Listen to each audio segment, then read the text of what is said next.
Bismillahirrahmanirrahim. Assalamualaikum warahmatullahi wabarakatuh.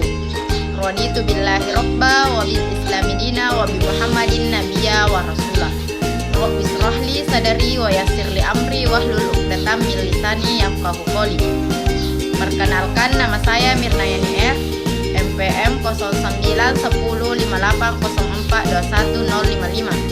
Saya dari kelas B semester 3 jurusan Administrasi Publik, Fakultas Ilmu Sosial dan Politik Universitas Muhammadiyah Sidenen Rempang.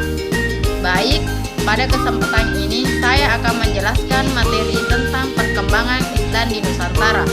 Jadi, Islam diperkirakan datang ke wilayah Nusantara pada abad ke-7 Masehi dan berkembang secara lebih masif pada abad ke-13 Masehi. Terkait kedatangannya dan perkembangannya di Nusantara, proses Islamisasi berjalan dengan damai, walaupun terdapat penggunaan kekuasaan oleh para penguasa muslim di Nusantara saat itu. Meluasnya proses penyebaran Islam dapat dijelaskan melalui beberapa jalur di bawah ini.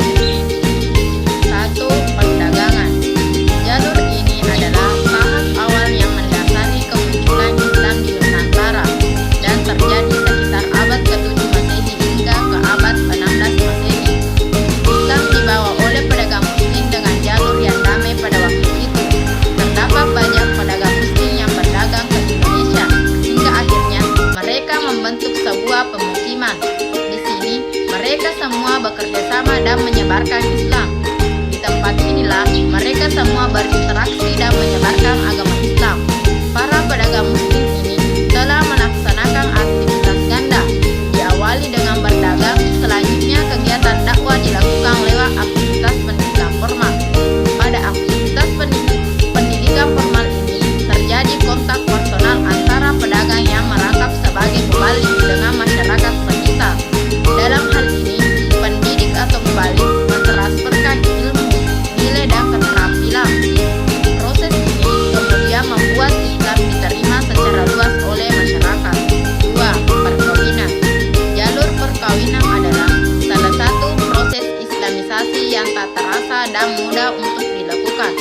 Hal ini dikarenakan ikatan pernikahan adalah ikatan yang lahir batin. Pernikahan dapat membentuk keluarga yang baru, dapat menjadi pertanda perkembangan masyarakat yang besar, dan dapat membentuk masyarakat muslim.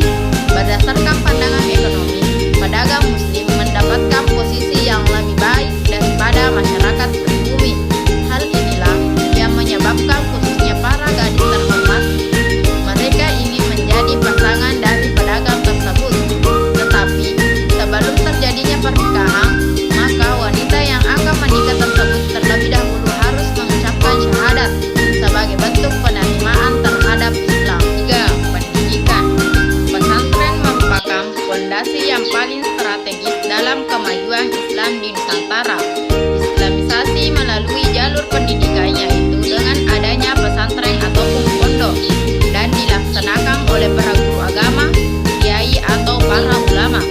Setelah mereka selesai menjalani pendidikan, mereka akan keluar dari pesantren tersebut dan mereka akan kembali ke daerah mereka atau mereka akan pergi ke suatu wilayah untuk menyebarkan atau mengajarkan Islam. Proses ini merupakan jalur formal setelah Islam berkembang dan dapat dianggap sebagai jalur pedagang setelah Islam dikenal secara luas di masyarakat Nusantara. 4. Tasawuf. Tasawuf adalah ajaran yang berusaha mendekatkan umatnya kepada Allah atau Sang Pencipta. Tasawuf pada saat itu sangat efektif dan mampu mengadaptasi atau mendiseminasi dan mempercepat penyebaran Islam dalam masyarakat umumnya dan dalam lingkungan kerajaan khususnya. Pendekatan sufistik dalam dakwah dinilai mampu mengakomodasi budaya, tata nilai, norma, tradisi, adat istiadat, kearifan lokal, dan keyakinan lokal yang tumbuh sebelumnya. 5. Politik. Politik merupakan metode penyebaran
bentuk